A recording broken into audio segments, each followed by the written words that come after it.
सुनो सुनो सुनो, आपके शहर में आ गया है एनडीटीवी इलेक्शन कार्निवल। कलाकारों का होगा धमाल, एनडीटीवी पूछेगा सवाल। देखिए क्या होता है नेताजी का हाल। आपके शहर में आ गया है एनडीटीवी इलेक्शन कार्निवल।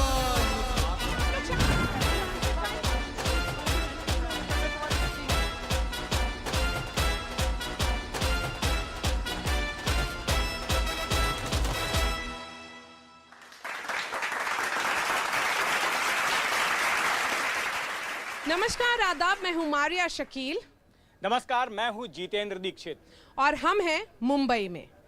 5300 किलोमीटर का फासला तय करके इलेक्शन कार्निवाल अब पहुंच चुका है इंडियाज़ फाइनेंशियल कैपिटल मुंबई में। क्या खासियत है यहाँ की? बिल्कुल, ये देश की आर्थिक राजधानी तो है ही, लेकिन इसके साथ साथ महाराष्ट्र की भी राजधानी है। और अगर हम चुनाव की बात करें तो यहाँ पर लोकसभा की 6 सीटें हैं और यहाँ पर टकराव 2 गठबंधनों के बीच होने वाला है।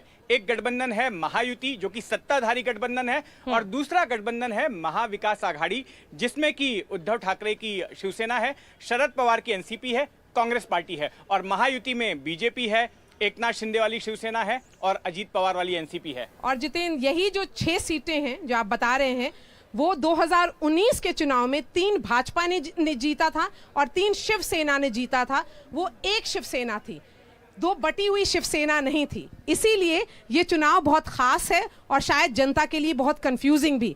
और हमारे साथ अब मंच पे जुड़ गए हैं क्लाइड, जो एनसीपी के प्रवक्ता हैं, एनसीपी शरद चंद्र पवार फैक्शन के प्रवक्ता हैं।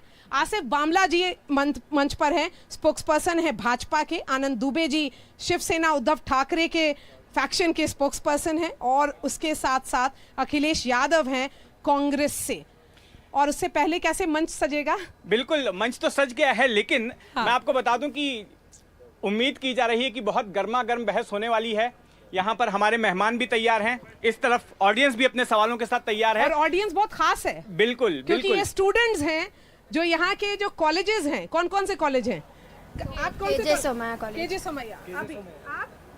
KC college. मिठी बाई। सो काफी सारे कॉलेजेस के स्टूडेंट्स हैं, वो सवाल पूछेंगे पॉलिटिशियन से। बिल्कुल, और यहाँ पर जो गर्मा गर्मी होगी, उससे पहले मैं चाहता हूँ कि इस शो की शुरुआत जो है संगीत के साथ हो, एक संगीत में संदेश के साथ हो। और इसके लिए मेरे साथ यहाँ पर 2 खास मेहमान मौजूद हैं। लोक गायक विनोद दुबे जी मौजूद हैं और विल्सन कॉलेज के मैथमेटिक्स के प्रोफेसर प्रतीक जोसेफ। इनकी पहचान एक तो यह है कि आपने जोड़ी नंबर 1 फिल्म में एक गाना सुना था, अंडे का फंडा। तो ये गाना इन्होंने लिखा भी है और इन्होंने गाया भी है। आपसे गुजारिश करूंगा आप खड़े होकर जो है यहाँ पर दर्शकों को फेस करें। और ये कुछ लाइनें लिखकर लाए हैं इन चुनाव से जुड़ी हुई, राजनेताओं से जुड़ी हुई। तो गुजारिश करूंगा कि वो लाइनें जरा पढ़कर सुनाएं। जरूर, क्योंकि बात पॉलिटिक्स की निकली है और माहौल वोट मांगने का है, कुछ पैरोडीज से शुरू करूंगा। अंडे के फंडे पे भी एक पैरोडी है, उस पर थोड़ा सा लेट आएंगे। लेकिन पहले, जैसा कि एक गीत था शराबी फिल्म से, दे दे प्यार दे, तो उसका मैंने कुछ बना दिया था जब वोट मांगने की बात आ रही है। दे दे वोट दे, वोट दे, वोट दे रे हमें वोट दे, ओ दे दे vote, vote vote vote vote दे रे हमें वोट दे। दूसरी पार्टी कुछ भी बोले रहना साथ हमारे, दूसरी पार्टी कुछ भी बोले रहना साथ हमारे। वोटर भाई हमरी कुर्सी अब है तेरे सहारे, दे दे वोट दे, वोट दे, वोट दे रे हमें वोट दे। तो ऐसी एक पैरोडी बन गई थी। एक और पैरोडी मैंने बनाई थी जो गोविंदा का एक सॉन्ग है, जनता ये केम छे, उसके ऊपर। नेता बोले केम छे, केम छे, केम छे, जनता बोली सेम छे, सेम छे, एम छे। नेता बोले केम छे, केम छे, केम छे, जनता बोली सेम छे, सेम छे, एम छे। पॉलिटिक्स से हम दूर ही अच्छे, ये तो गेम छे, गेम छे, गेम छे, गेम छे। नेता बोले केम छे। अब आते हैं अंडे का फंडा की पैरोडी पे। आओ आओ आओ आओ आओ सिखाऊं राजनीति का फंडा, ये पॉलिटिशियन नहीं मामूली बंदा, हो आओ सिखाऊं राजनीति का फंडा। ये पॉलिटिशियन नहीं मामूली बंदा, साबित ये जो चाहे वो करके दिखा दे। कभी अंडे से मुर्गी, कभी मुर्गी से अंडा, कभी चंदा को सूरज, कभी सूरज को चंदा, हो आओ सिखाऊं पॉलिटिक्स का फंडा। हमारे साथ और एक लोक गायक हैं विनोद दुबे जी, इनको सुनते हैं। बड़ा ही एक प्यारा सा संदेश ये संगीत के साथ में हमें देंगे। नेताजी तुम्हें सुनाऊं, जनता मन बात बताऊं, जनता मन बात बताऊं नेताजी। एनडीटीवी कार्निवल से कहे विनोद पुकार, और तन मन से सेवा करो, पाओ वोट हमार नेताजी। नेताजी सुनो सुनाऊं, जनमन की बात बताऊं, जनमन की बात बताऊं नेताजी। राजनीति जम कर करो, जीत होए आहार, जनमानस संतुष्ट हो, चुनेगी बारंबार नेताजी। नेताजी सुनो सुनाऊं, जनमन की बात बताऊं, जनमन की बात बताऊं नेताजी। तो इस संगीत में संदेश के साथ अब हम अपनी चर्चा शुरू करते हैं। हमारे जो खास मेहमान मंच पर मौजूद हैं। जी, मैं मारिया, शुरुआत करती हूँ और मैं आऊंगी आपके पास जितेंद्र, क्योंकि आप जो युवा हैं उनसे पहले हम सवाल लेंगे। जितेंद्र, उनसे शुरू करते हैं, वो क्या चाहते हैं, नेताओं से उनका क्या सवाल है, और वही हम लोगों का स्टार्टिंग पॉइंट होगा। बिल्कुल, हमारे साथ कई अलग अलग कॉलेजेस के मुंबई के स्टूडेंट्स यहाँ पर मौजूद हैं। इनमें से कई ऐसे होंगे जो फर्स्ट टाइम वोटर्स होंगे इस बार, जो पहली बार जाएंगे मतदान केंद्रों पर, ईवीएम मशीन पर अपने पसंदीदा उम्मीदवार की निशानी पर ये बटन दबाने वाले हैं। तो इनसे जानते हैं आखिर इनकी क्या राय है, इनका क्या सोचना है।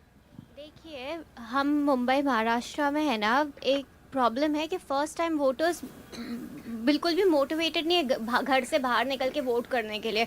Not only first time voters but सब लोग। तो आपकी पार्टीज क्या ऐसे कर रही है कि लोग बाहर निकल के वोट करें? ये जो सवाल बिल्कुल है, बहुत बड़ा सवाल है कि फर्स्ट टाइम वोटर्स, युवाओं को मोटिवेट करने के लिए पार्टियां क्या कर रही हैं कि वो अपने घरों से बाहर निकले वोटिंग वाले दिन और वोट डालने जाएं। अखिलेश यादव प्रेसिडेंट है मुंबई यूथ कांग्रेस के। युवाओं के लिए आप क्या करें, और उसके अलावा एक अर्बन एपैथी का हमेशा एक रनिंग नैरेटिव और रनिंग थीम रहा है। कोई भी शहर में चले जाइए, कैपिटल सिटीज होती है, मेट्रोपॉलिटन सिटीज होती है, वहाँ जनरल मोटिवेशन कम होता है। ऐसा क्यों है और आप क्या कर रहे हैं? देखिए, मैं बिल्कुल सही सच बात है ये कि जो युवा वोटर है वो बहुत मोबिलाइज नहीं होता है। सबसे बड़ी समस्या ये होती है कि हम युवा वोटर को सही तरीके से टारगेट नहीं कर पाते। जैसे कॉलेजेस में मेरा मानना है कि कैंपस इंटरव्यूज़ होते हैं, ऐसे इलेक्शन कमीशन को वहाँ पर भी अपने स्टॉल्स लगाने चाहिए। Election commission should go and उनको एटलीस्ट बताएं कि उनके वोटर राइट्स का मायने क्या है। जिस दिन, क्योंकि ये युवा बहुत जिम्मेदार है, शायद कहीं ना कहीं इलेक्शन कमीशन ऑफ इंडिया या इस देश की पॉलिटिकल पार्टीज़ इस बात को युवा को समझाने में विफल हो पा रही हैं, जिसका कारण है कि वोटर टर्नआउट नहीं हो पा रहा है, कि वो कितना जिम्मेदारी का काम है, उनके एक वोट से उनका और उनकी आने वाली नस्लों का भविष्य तय होता है। ये 2 फेजेस का चुनाव हो चुका है और उसमें एक ज़रूर दिखा गया है ओवरऑल कि जो वोटर टर्नआउट है वो काफ़ी कम है। तो क्या माना जाए कि भाजपा क्योंकि कार्डर बेस्ड पार्टी है तो वो लोगों को निकाल पा रही है, और आप लोग जो इंडिया ब्लॉक है उसको लग गया है कि 400 पार होने वाला है तो घर पे बैठ गए? तो आपको क्या लगता है कि सिर्फ बीजेपी कार्डर ही काम कर रही है? अगर कम वोट हो रहा है और कम लोग आ रहे हैं बाहर करने के लिए, तो सिर्फ वो लोग सिर्फ बीजेपी को ही वोट देने वाले, वो तो चुनाव के नतीजे बताएंगे।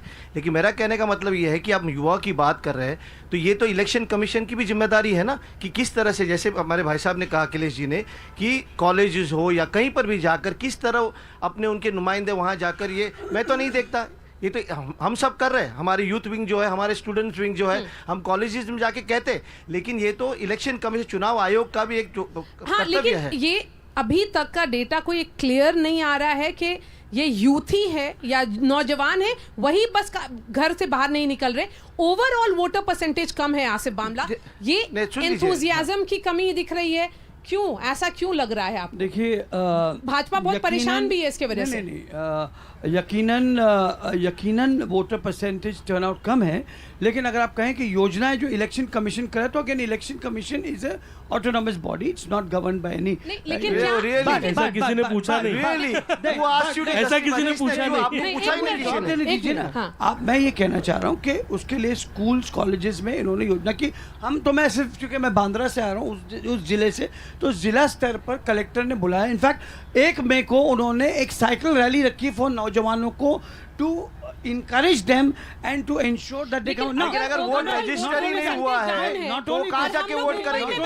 नहीं, मुंबई में चुनाव होने वाला है 20 तारीख को। एक छोटी बात है, एक छोटी बात है, बुजुर्गों के लिए थोड़ा सा मुझे 30 सेकंड दीजिए मुझे। युवाओं के क्या इशू है और ओवरऑल इश्यूज क्या है, इश्यूज की बात करते हैं और इश्यूज की बात करते हैं। जी बताइए। जो 60 के ऊपर के लोग, खान शालान है। मेरा क्वेश्चन है कि नोटा पे है, अगर मैं नोटा दबाऊं, मैं क्यों दबाऊं? क्योंकि मुझे आपकी कोई भी पॉलिटिकल पार्टी के कोई भी मेंबर मुझे पसंद नहीं आ रहे, क्योंकि सब एक दूसरे से लड़े जा रहे हैं और सब बच्चों जैसे ही बात करते हैं। कोई मीट पे बात करता है, कोई राम भक्ति पे बात करता है, जो का मैटर अभी है नहीं। जो रिलीजन पे हमें बात नहीं करनी चाहिए, हम लोग रिलीजन पे खेल रहे हैं। जैसा कि यूरोपियन में देखें तो यूरोपियन कंट्रीज अपने एजुकेशन में बात कर रहे हैं, वो लोग नॉलेज इंडस्ट्री में बात कर रहे हैं, वो लोग न्यू चीज़ों के इंकरेजमेंट पे बात कर रहे हैं। तो आप क्या कर रहे हैं? कोई भी पॉलिटिकल पार्टी कुछ कर ही नहीं रही है।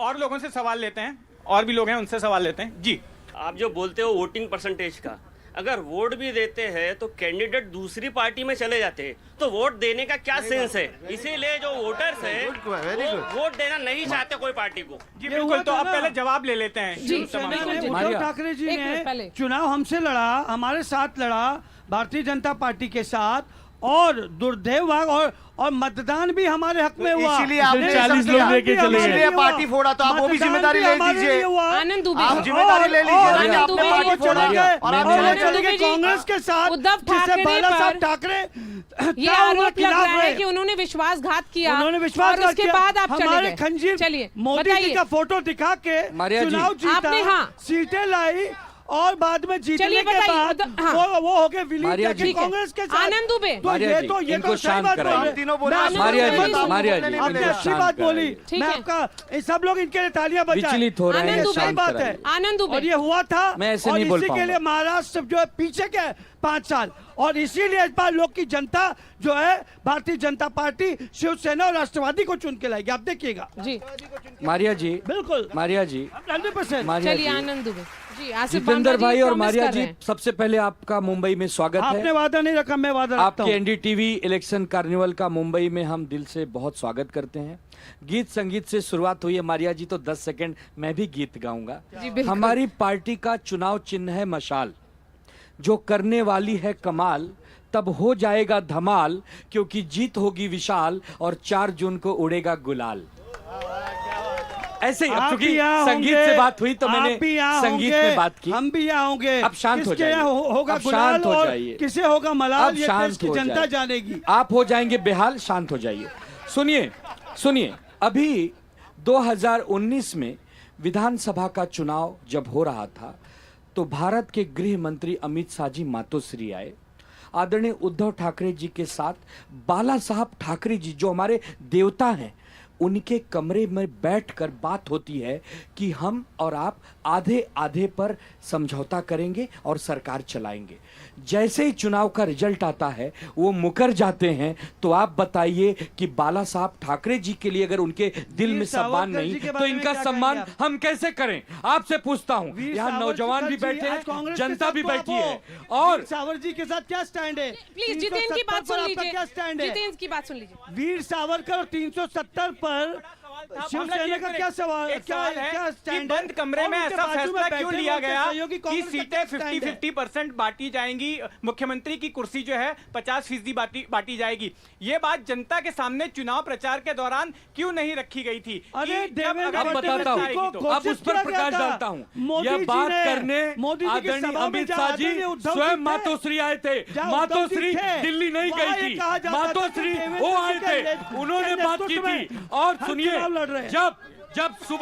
जब सुबह 4 बजे आदरणीय देवेंद्र जी और अजीत दादा ने सरकार बनाई तो कौन सी नैतिकता का पाठ हमें ये लोग पढ़ा रहे हैं? हम तो इनके बाद बनाए, पहले इन्होंने उदाहरण दिया। हम लोगों को फोकस फिर से मुंबई पे लाना चाहिए, क्योंकि महाराष्ट्र की ये राजधानी है। और सवाल लेकर सामना कर रहा हूं। उनकी बात सुनिए। पूछिए, सवाल पूछिएगा। मेरे को सिर्फ इतना पूछना, मेरा नाम गुलाम नबी मंसूरी है, मैं एक मिडिल क्लास से हूँ। मेरी सैलरी 12,000 रुपया थी 2014 में, मैं 3,000 रुपया सेव कर सकता था। आज मेरी सैलरी 15,000 रुपया है, मेरे घर से 5,000 रुपया डालना है। ये कॉमन आदमी का एक सवाल है, इसके लिए कौन पूरा कर सकता है? सारी महंगाई की बात देखो, ये सबसे बड़ी चीज़ है। और एक चीज़ मेरी मन के अंदर है, अगर हमारे देश को आगे ले जाना तो ये पढ़े लिखे बच्चे एमपी एमएलए होने चाहिए, क्योंकि ये बच्चों को समझ में आता है कि पढ़ाई करके 140 करोड़ पब्लिक के लिए जब आप दूसरी कंट्री के ऊपर जाते हो तो वो एटीट्यूड रहता है कि हमारा प्रधानमंत्री खड़ा हुआ है। ये पढ़े लिखे बच्चे होने चाहिए जो एमपी एमएलए होने चाहिए। जितिन, यही सवाल हमको लगता है फर्स्ट रो वालों बच्चों से पूछना चाहिए। बिल्कुल, मैं इनसे ये पूछूंगा कि आप में से कितने लोग पॉलिटिक्स में जाना चाहेंगे, एमपी एमएलए बनना चाहेंगे, चुनाव लड़ना चाहेंगे? आप बताइए। अभी का जैसे सीनियर है देख के मेरे को नहीं लगता कि मैं पॉलिटिक्स में जाऊंगा। नहीं आशीष जी, इस पर मैं बात करूं। पॉलिटिक्स में सिर्फ ब्लेम गेम दिख रहा है मुझे, और मुझे वोट करने में भी इंटरेस्ट नहीं है। जो सामने तो ब्लेम गेम दिख रहा है, आपको पॉलिटिक्स अच्छी नहीं लग रही तो आप खुद पॉलिटिक्स में जाना चाहेंगी? बिल्कुल नहीं जाना चाहूंगा। आप जाओगे तब तो आशीष परिवर्तन जी होगा। कि मेरे को एजुकेशन पॉलिसी को अच्छा करना है, इसके लिए मैं जाना चाहूंगी। Very good. और कोई जो पॉलिटिक्स में जाना चाहेगा? मुझे और भी स्टूडेंट्स हमारे साथ में मौजूद हैं। हाँ, आप बताइए। मैं तो बहुत ज़रूर जाना चाहूँगा पॉलिटिक्स में, क्योंकि मुझे लग रहा है कि अब के पॉलिटिशियन कुछ नहीं हो रहा है तो नए लोगों को आना ही पड़ेगा। मारे मुझे इसी बात पर क्लाइड से जवाब लेते मैं हैं। एक बात कहना चाहता हूँ। आप सब युवा जो बैठे हैं उनसे एक कहना चाहता हूँ, जब तक आप जैसे लोग कहेंगे कि पॉलिटिक्स इज डर्टी, हम जैसे लोग यहाँ बैठेंगे और आपको लगेगा कि हम गलत काम कर रहे हैं। पॉलिटिक्स क्या होता है? इट इज़ पॉलिटिकल साइंस, ये आप समझ लीजिए। गवर्नेंस है, हम कॉलेज में पॉलिटिकल साइंस सीखते हैं, उसमें गवर्नेंस सिखाया जाता है। और जब तक आप जैसे युवा पढ़ लिख कर यहाँ आकर गवर्नेंस नहीं करेंगे तो इस तरह का पॉलिटिक्स चलते रहेगा। मैं खुद बोलता हूँ ना, मैं जिम्मेदार हूँ। मैं आज बैठकर आसिफ मामला के साथ में यहाँ चिल्लाकर बात कर रहा हूँ, मेरी भी गलती है। मेरे में हिम्मत है ये मान्य करने की, लेकिन मेरी गलती है, मैं चिल्ला रहा हूँ। लेकिन मैं भी एक पॉलिटिकल साइंस का स्टूडेंट हूँ। जब तक इस देश का युवा यही सोचेगा कि पॉलिटिक्स इज डर्टी, इस देश का उद्धार नहीं होगा। हम सबको आना चाहिए, पॉलिटिकल साइंस यूज करके गवर्नेंस करना चाहिए इस देश में। बहुत ही रेयर मोमेंट है कि बीजेपी और एनसीपी अग्री कर रही है। आप बताइए, आप लोग दोनों का क्या व्यू है? जो मैं बिल्कुल सही, चलिए, गलत कांग्रेस भी इंप्रेशन अग्री कर रही है। नहीं, गलत इंप्रेशन जा रहा है युवाओं पे। देखिए भैया, अगर आप राजनीति से दूर रहेंगे, राजनीति का मतलब खाली चुनाव लड़ना नहीं होता है, अगर आप वोट डालते हैं तो भी राजनीति है। अगर आप राजनीति से दूर रहेंगे, क्योंकि राजनीति तय करती है कि आपकी स्कूल की फीस कितनी होगी, बिजनेस क्या करेंगे, आप पढ़ाई क्या करेंगे, वो सब एक राजनेता तय करता है। इस देश का पॉलिटिकल सिस्टम तय करता है। तो आपको उसमें प्रत्यक्ष और अप्रत्यक्ष रूप से दोनों तरीकों से सहभागी होना चाहिए, वोट भी देना चाहिए, चुनाव लड़ने की क्षमता हो तो चुनाव भी लड़ना चाहिए। प्यारे बच्चों, यदि आपको लगता है कि राजनीति गंदी हो गई है, बहुत सारी गंदगी बढ़ गई है, तो दूर से तो नहीं साफ होगी ना, स्वयं उस गंदगी में उतरना पड़ेगा और उस गंदगी को साफ करना पड़ेगा। क्योंकि अगर आप जैसे नौजवान राजनीति में आते हैं तो जो भैया 4 बार नोटा की बात कर रहे हैं, वो नोटा की बात नहीं करेंगे, वो एक अच्छे राजनेता बनने की बात करेंगे। अगर कोई खराब है तो आप अच्छे बनने की बात करें। ये पहले पूछेंगे, उसके बाद फिर जितेंद्र फिर जाएंगे। ये मैं इस मंच पे बैठे हुए सारे लोगों से सहमत हूँ। नौजवानों के लिए ये बहुत ज़रूरी कि हम देखिए, हम उंगली उठाते हैं ना, हम आज आप लोग हम पर उंगली उठाते हो या अन्य नेतागण पर उठाते हो तो 3 उंगली आप पर भी आती है। आप लोगों ने ये मन बनाना चाहिए, क्योंकि जब तक शिक्षित और सुरक्षित लोग इस काम में नहीं आएंगे, तो अगर आप जो कहते हो खुद स्वयं कि भाई गंदगी बहुत है, तो इसको निकालने में आपकी भी तो भूमिका होनी चाहिए। तो हम सब ने मिलकर और पढ़े लिखे लोगों को खास तौर पर, आप इस देश का भविष्य हो तो आपको उतरना चाहिए पूरी ताकत से, ऐसा मेरा मानना है और सभी का ये मानना है। मैं समझता हूं। उनसे सबसे पहले तो मैं ये पूछना चाहूंगा कि क्या आप इस बार वोट डालने जाएंगे?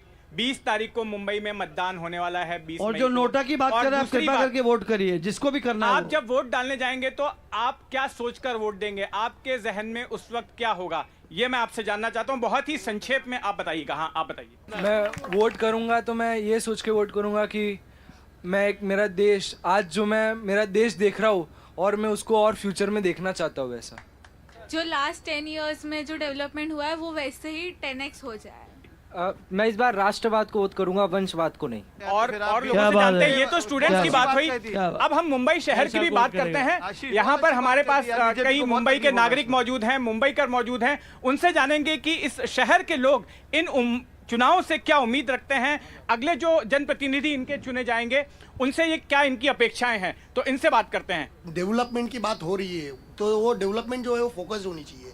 और आजकल क्या हो रहा है कि अलग, जैसे कि बीजेपी वाले बोल रहे हैं कि हमने प्रोग्रेस की हुई है, लेकिन ठीक है, मैं अभी भी वापस दोहराता हूँ, हर डिकेड कुछ कहता है, तो ये डिकेड में कुछ परिवर्तन ही अच्छा है कि जिससे कुछ मुंबई की तरक्की होगी। अभी मुंबई में पिछले 25 साल में पहले बीजेपी साथ में हुआ करती थी। आसिफ बामला जी, पर्सनल नहीं बोल रहा हूँ, उन्हीं के अंदर बोल रहा हूँ, आसिफ बामला जी पहले साथ में हुआ करते थे, अभी वहाँ चले गए वॉशिंग मशीन के अंदर। तो इस विषय की वजह से वो चुना कुछ हुआ ही नहीं है, जबकि वो साथ में थे।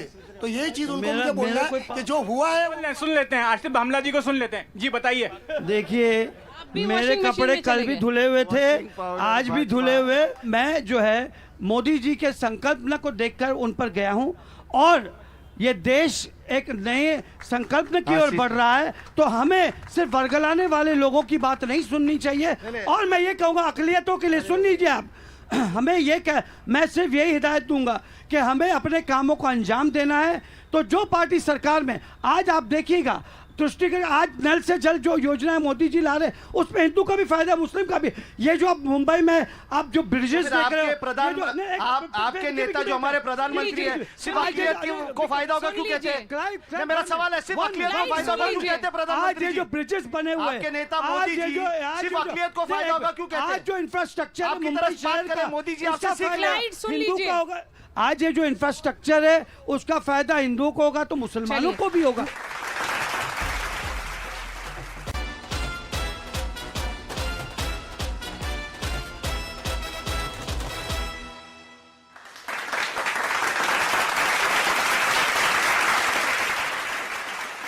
एक चीज बहुत क्लियर है कि जो यूथ है, जो ऑडियंस है, उन्होंने एक बेसिक यहाँ पे सर्वे किया जाए तो 60% ऑडियंस यूथ जो है उनको अभी भी भरोसा है कि जो 10 इयर्स का काम हुआ है वही कंटिन्यू होना चाहिए। एक बहुत पुरानी कहावत है, महात्मा गांधी जी कहते थे, जी बोलिए, कि अतीत की नींव पर भविष्य का निर्माण।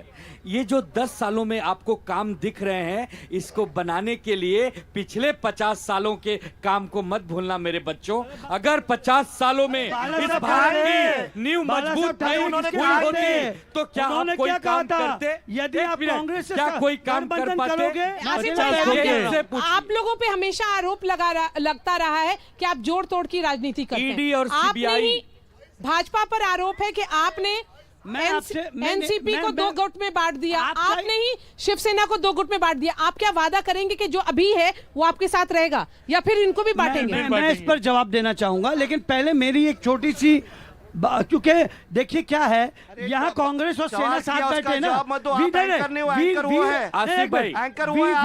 आपका जवाब दूंगा। नहीं, आप दोनों बाजू में है ना, जवाब दूंगा। कांग्रेस, आप लोग से बात नहीं करूंगा, मैं इनसे बात करूंगा। प्लीज। वीर सावरकर जी और आर्टिकल 370 पर मेरे कांग्रेस के मित्र का क्या कहना है, और शिवसेना जी बाजू में, आप उसे एंडोर्स करें। पूरे ऑडियंस ने, किसी ने 370 और उस पर नहीं देखिए प्रॉब्लम ये है, आपस में नहीं आए अभी तक। आप आपस में ममता जी बंगाल में उन्हें गाली देती है, आपस में अरविंद केजरीवाल उन्हें पंजाब में गाली देता है, और दिल्ली में मोदी के खिलाफ एक सवाल है, एक तो लीजिए क्या बोला, सुन लो ना, सुन तो लीजिए। कश्मीर में चुनाव हुए क्या? एक मिनट सुन लिया, क्या बोला नहीं सुना, सुन लिया। एक मिनट, कश्मीर में चुनाव क्यों नहीं हुए अभी तक? कश्मीर में चुनाव क्यों नहीं हुए अभी तक? और ज्यादा दूर नहीं जाता हूँ, बीएमसी के चुनाव क्यों नहीं हुए अभी तक? बीएमसी के चुनाव क्यों नहीं हुए अभी तक? 8,000 सड़कों के टेंडर में। मारिया एक सवाल, आप दिल्ली से आए हो ना, मुंबई के सड़कों पे गड्ढे दिख रहे हैं, जो मैंने पूछा वो तो बोलिए। 7,000 करोड़ की दलाली की है। जी पर तो जवाब वीर दीजिए। सावरकर, एक सवाल मेरा ऐसा है, वीर सावरकर एक सवाल जी मेरा ऐसा है। को भारत रत्न बीजेपी कब देगी? बस बोल दो, कब देगी? कब बोल दो, आज देगी? ऐलान कर वीर दो। सावरकर जी की मेरा एक सवाल है, बिल्कुल देगी, हमसे बिल्कुल पूछती देगी। है आनंद जी, कि आप सरकार में निश्चिंत रहो। बैठे लोगों आप से तो उन लोगों के साथ जा मिले हो पूछिए जो कि ये वीर सावरकर जी के खिलाफ लोग हैं। जवाब दो। आपको तो ये पूछ जितेंद्र, अब मैं ये डिस्कशन को रैप अप करने की कोशिश करती हूँ, और मैं आसिफ बामला जी से शुरुआत करूंगी, क्योंकि अब आप लोग सबके पास 30-30 सेकंड का जवाब देने का रहेगा। आसिफ बामला जी 30 सेकंड में जवाब दीजिए, 30 सेकंड से ज्यादा वक्त मत लीजिएगा। देखिए, एक विकसित भारत को अगर एक नव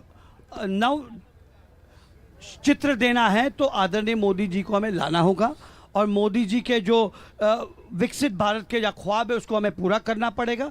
और ये हिंदुस्तान, ये देश आज छोटा नहीं है, ये विशाल संकल्प है और विशाल इरादे का देश है, जिसे बनाने में, खैर मैं ये नहीं कहता कि किसी को नजरअंदाज करना चाहूंगा। 10 साल जो है बेदाग कार्यकाल रहा मोदी जी पर, अगर आप रहे देखें तो, अगर आप नहीं देखे, मैं आपके बीच में बोलूंगा फिर क्लाइड, मैं आपके बीच में आऊंगा, फिर मत रोकना मुझे।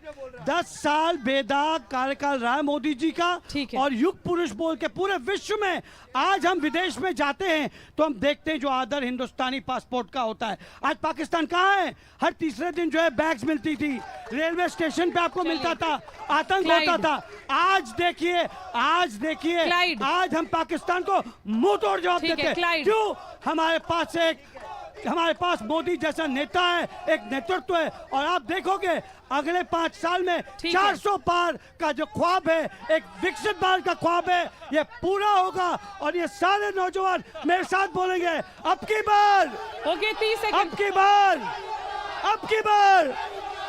बार हो गया, नरेंद्र मोदी।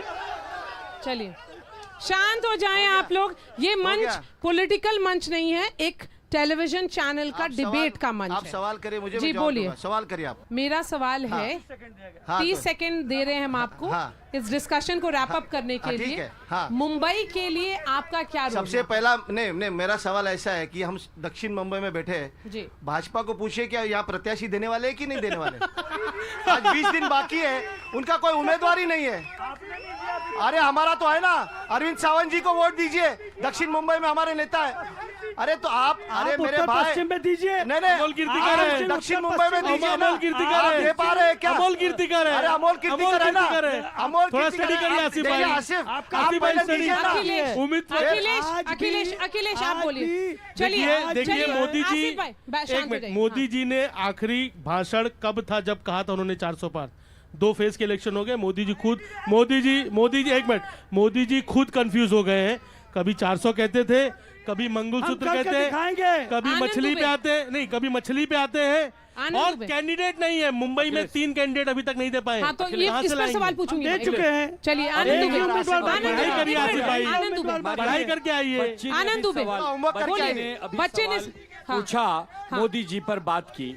हमारे देश को आजाद हुए 75 साल से ज्यादा हुए, अब तक हम यही सुनते थे कि अब की बार भारत सरकार, लेकिन इन 10 वर्षों में एक व्यक्ति को इतना महान बना दिया गया, जैसा वो बच्ची कह रही है, किसी को इतना बड़ा भगवान मत बनाइए। कार्निवल अब नए शहर में जाएगा और वहां से आपको वहां के लोगों की आवाज सुनाएगा, वहां के लोगों के क्या कंसर्न्स है वो दिखाएगा और पॉलिटिशियन से जवाब लेगा। मुझे लगता है कि इस गर्मा गर्म बहस के बाद में इसका अंत भी हमें एक संगीतमय संदेश के साथ ही करना चाहिए। मैं लोक गायक विनोद दुबे जी से निवेदन करूंगा कि जाते आते कुछ पंक्तियां हमें सुनाते जाएं। सत्ता पा जो भूलता जनता का एहसान, सत्ता पा जो भूलता जनता का एहसान, सत्ता पा जो भूलता जनता का एहसान, शीश बिठाती प्रेम से तोड़े भी अभिमान। नेताजी नेताजी सुनो सुनाऊं, जनमन की बात बताऊं, जनमन की बात बताऊं, नेताजी जय हिंद। बहुत बहुत धन्यवाद, आप सभी का धन्यवाद, मंच पर मौजूद सभी मेहमानों का धन्यवाद और यहाँ पर जो ऑडियंस आई है उनका धन्यवाद। जय हिंद।